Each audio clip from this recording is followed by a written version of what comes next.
Imagine you're a cashier at a grocery store and you need to calculate the total price of the items purchased. Python's number handling capabilities can make this task a breeze, saving you time and mental effort. Python has two primary numerical data types: integers, which are whole numbers like 3, 42, or -7, and floats, which are decimal numbers like 3.14, 42.0, or -7.89. Now, let's discuss arithmetic operations. Python supports all the basic math operations you'd expect, such as addition, subtraction, multiplication, and division. It also supports more advanced operations like modulus, exponentiation, and floor division. For example, let's say we want to add two numbers. We simply use the plus operator like this, 3 plus 4. Similarly, for subtraction, we use a negative operator, multiplication use star operator, and so on. Python also comes with built-in math functions such as abs, round, and POW, which can simplify your calculations even further.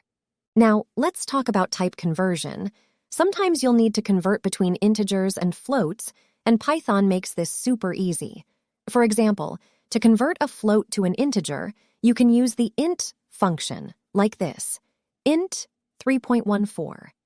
To convert an integer to a float, simply use the float function, like this, float 42. As you can see, Python's number handling capabilities are powerful and versatile, making it perfect for tackling math-related problems in your projects. In Python, integers and floats are two types of numeric data types. Integers are used to represent whole numbers effectively, while floats are used for decimal numbers. Integers are whole numbers without any fractional part and can be positive, negative, or 0. Let's define a few integers. Floats are numbers that contain a decimal point, allowing for the representation of fractional values. Operations involving integers and floats may lead to different data types. For example, the division of integers may result in a float data type. As you can see on the screen, the first division resulted in a float data type, while the second mod function produced an integer data type. It's important to note that Python automatically handles data type conversions when necessary.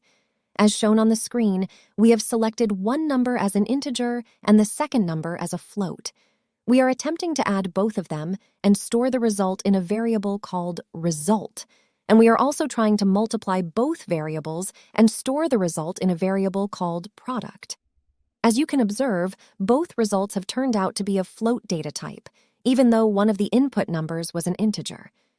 In summary, integers represent whole numbers, while floats represent decimal numbers, and Python allows seamless interactions between these two data types, performing implicit type conversions when necessary. Now that we've conquered numbers, folks, in the next lesson, we'll explore the fascinating world of Booleans and how they can simplify your decision-making process in Python.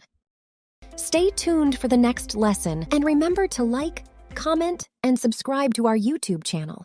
Keep learning and keep coding. See you soon.